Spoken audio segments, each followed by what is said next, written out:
Hello दोस्तों, Elliott wave पाठशाला में आपका स्वागत है। स्टॉक ऑफ द डे में आज हम बात करेंगे हिंदुस्तान कॉपर की। ये स्टॉक बहुत फेमस हुआ था 2021 में। मई में इसने टॉप लगाई थी और बहुत ही भयंकर फॉलोइंग है इस स्टॉक की। आज हम इसके बारे में डिटेल में बात करेंगे। मैं हूं डॉक्टर चेतन चोपड़ा और मेरा ये दिली इच्छा है कि आप लोग मेरे वीडियोस को सुन करके लाखों कमाएं और लाखों गंवाने से बचें। हम इस चैनल में ट्रेडिंग इन्वेस्टमेंट की बात करते रहे हैं।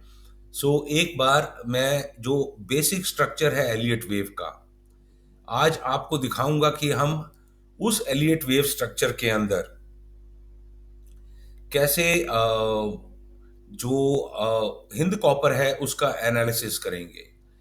एक बार फिर से रिपीट करूंगा कि ये किसी भी एक सिग्निफिकेंट बॉटम से ये वेव शुरू हुई और ये 1, 2 में ये नीचे गई और थर्ड वेव जो है वो, जो एलियट वेव रूल की हमने बात की थी कि वो 1, 3 एंड 5 में सबसे छोटी नहीं हो सकती, वो यूजुअली एक्चुअली एक्सटेंड करती है एज कंपेयर टू 1।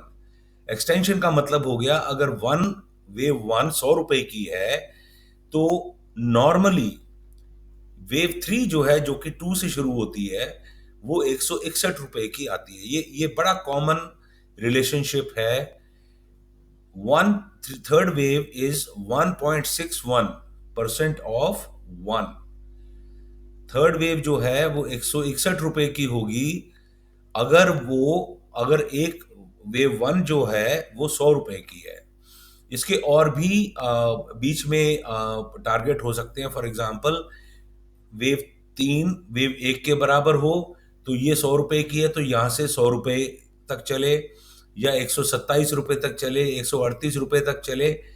मगर मोस्ट कॉमन जो है वो वेव 3 जो है वो 161.8% ऑफ 1 होती है।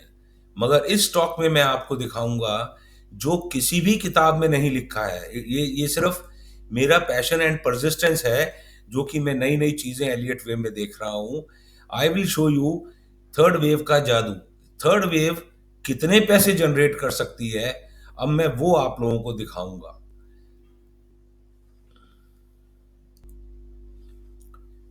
इस एनालिसिस को आगे सुनने से पहले मेरे चैनल को लाइक, सब्सक्राइब एंड शेयर कर दीजिए और मुझे कमेंट दीजिए कि आपको ये वीडियोस कैसे लग रहे हैं।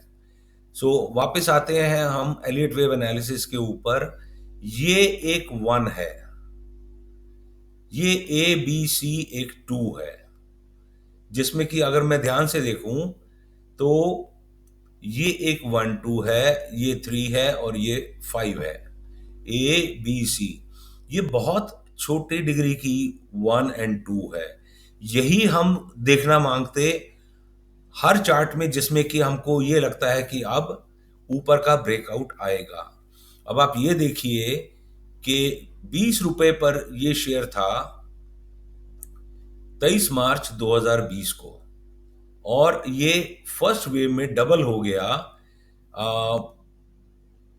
लिटिल मोर देन 40 रुपीज, 42 रुपए पर आ गया ये 9 जुलाई को।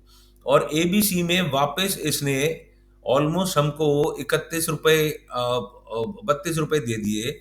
मतलब कि ये समवेयर बिटवीन 38% टू 50% के बीच में ये वापस रिट्रेस किया है। और यहां से अब चली थर्ड वेव, जिसका कि ये एक बड़ा छोटे डिग्री का दोबारा से 1 है और दोबारा से 2 है। और आप ये देखिए कि ये 20 रुपए का शेयर मई 2021 में 196 रुपए 75 पैसे बिक गया। अब फर्स्ट वेव तो यहां से यहां खत्म हो गई 32 रुपए पर, मगर थर्ड वेव जो है वो 196 रुपए तक ले गई ऊपर। ये देखिए, ये 50 डे ईएमए है, राइट। एक बार ये 1 में क्रॉस की, ये 2 में नीचे आई, और उसके बाद इसने 50 ईएमए को ब्रीच नहीं किया इस सारी वेव ने। 1 2 3 4 एंड 5। और हमने सीखा हुआ है कि जी 1 2 3 4 5 जब भी कंप्लीट हो जाएगी तो एक वेव खत्म हो जाएगी और उसके बाद एबीसी आएगा। सो अब ये जो है, ये बिल्कुल एग्जॉल्टेड थर्ड वेव है, ये हाइपर एक्सटेंडेड थर्ड वेव है। आप लोगों ने फिबोनाची नंबर्स में 61.8, 78.6, 100% वगैरह सुना होगा। बट कैन यू बिलीव कि ये जो 1 और 2 है, उसकी जो थर्ड वेव है वो 661.8% है। एक मिनट रुकिए, मैं आपको एक्सटेंशंस डाल के देता हूं। ये थर्ड वेव एक्सटेंशंस हैं, और ये जो लास्ट वाली वेव है ये 661.8 है, इसका लेवल है 193.77। सो ये 661.8% ऑफ 1 है, जो कि आप लोगों ने कभी भी नहीं सुना होगा। But I have seen very very commonly कि जो स्टॉक्स बढ़िया चलते हैं वो 661.8% तक एक्सटेंड करती है थर्ड वेव। अब क्या ये मैं एंटिसिपेट कर सकता था यहां पर? The answer is no. मैं नहीं एंटिसिपेट कर सकता था यहां पर कि ये जो है ये 661.8% तक एक्सटेंड करेगी। मगर मेरे पास एक और तरीका था ये 165 वाला टारगेट देखने के लिए। ये भी आप लोगों को दिखाता हूं। ये मंथली चार्ट है हिंदुस्तान कॉपर का। अब आप ये देखिए कि in the month of January 2010 Hindustan copper का जो हाई था वो 637 रुपए 5 पैसे था। सी दिस 637 रुपए 5 पैसे। और उसके बाद ये परसिस्टेंटली एक बेरिश फेज में चला गया। अब इसमें से मैंने जान करके मूविंग एवरेजेस हटा दिए ताकि आप लोगों को चार्ट बहुत क्लियरली दिखे।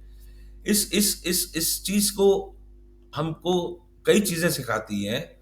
वो ये कि एक बार अगर स्टॉक एक डाउन स्पाइरल में आ जाए तो उसको एवरेज करते करते करते करते बिल्कुल कैश का पोजीशन का खराब हो जाती है।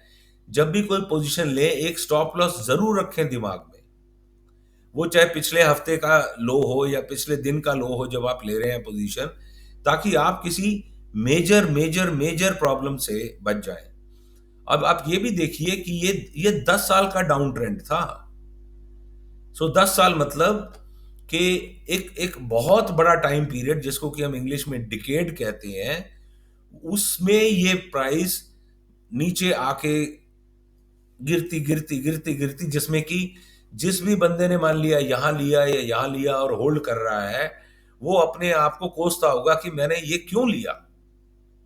इसीलिए मैं हमेशा बोलता हूं कि आप एक स्टॉक का अगर मान लिया मेजर ट्रेंड नहीं तो एक माइनर ट्रेंड तो देख कर काम करें कि उसमें क्या हो रहा है। एटलीस्ट डेली ट्रेंड जरूर देखें।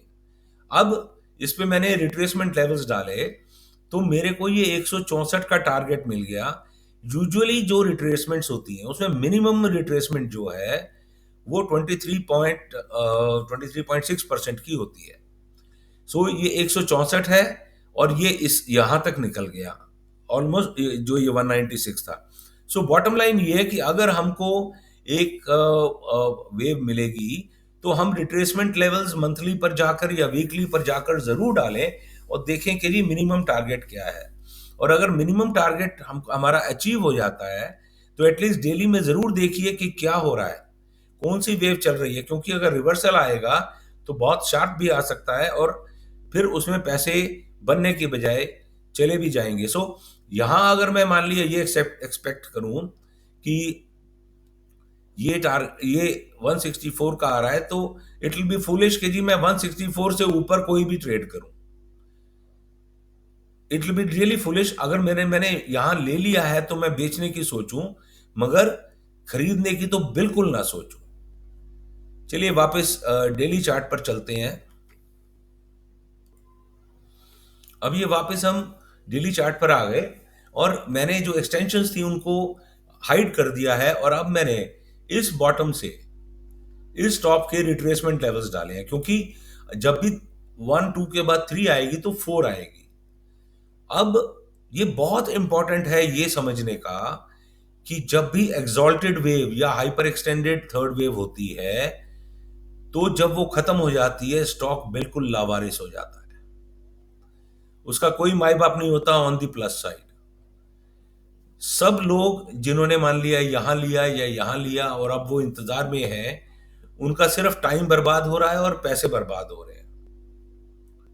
ये बिल्कुल लावारिस है। आप मेरे से पूछिए कि जी यहां बॉटम लग गई, क्या मैं आपको बता सकता हूं 50% पे?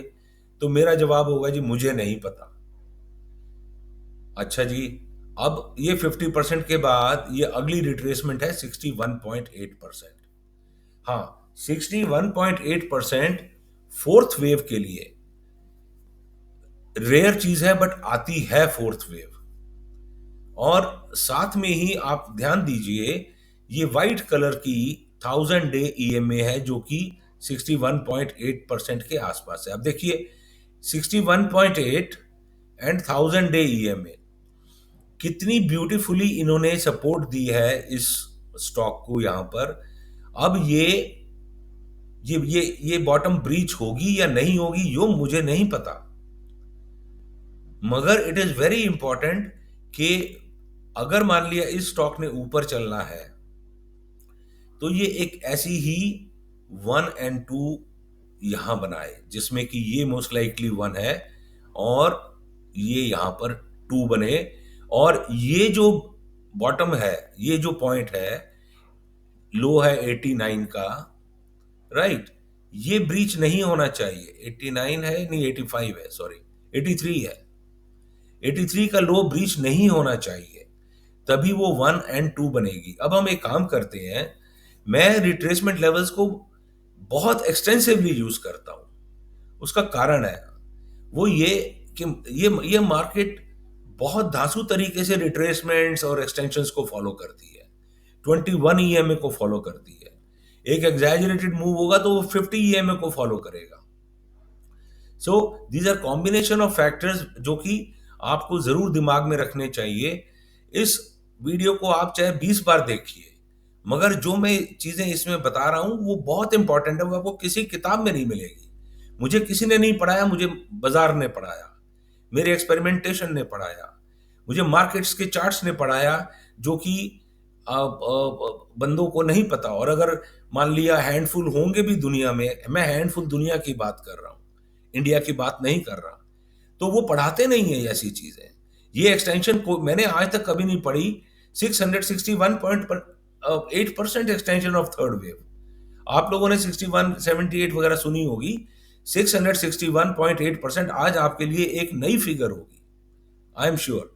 और जितने भी ये हैंडफुल बंदे हैं, अगर मान लिया उनको ये पता भी है, वो मुझे कभी नहीं सिखाएंगे, आपको कभी नहीं सिखाएंगे, क्योंकि यही तो जादू है उनके पास में।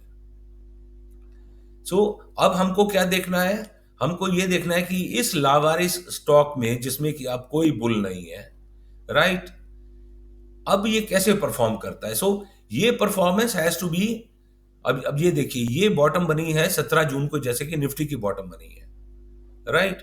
सो अब हमको ये देखना है over next couple of weeks ये यहां पर क्या करता है। क्या ये दोबारा 1000 की ईएमए को तोड़ता है? क्या ये दोबारा 61.8% को ब्रीच करता है? क्या ये लो ब्रीच होता है या नहीं होता? या बिल्कुल ऐसा ही स्ट्रक्चर एक 1 और 2 वो यहां बनती है, 1 A, A B C B और ये C, तो ऐसा ही यहां पर स्ट्रक्चर बनता है। तब हम देख सकते हैं कि जी हिंद कॉपर आगे क्या करेगा। अदरवाइज अगर आप आज मेरे से पूछें क्या मैं ये स्टॉक खरीदूंगा, the answer is big no, क्योंकि मुझे नहीं पता कि ये क्या करने वाला है। और अगर मुझे नहीं पता तो मेरा पैसा है, मैं उसमें क्यों डालूं। यही चीज मैं आप लोगों से भी रिक्वेस्ट करूंगा, पैसे आपके हैं, पैसे आपके बने, वो आपके हैं, और अगर पैसों का नुकसान होगा वो भी आप ही का होगा। इन्हीं लफ्ज़ों के साथ आई एम श्योर आज आपने कुछ बहुत अच्छी अच्छी चीज़ें सीखी होंगी। मेरे चैनल को लाइक सब्सक्राइब शेयर कर दीजिए और कमेंट दीजिए कि आपको कैसा लग रहा है। Thank you for watching my this video.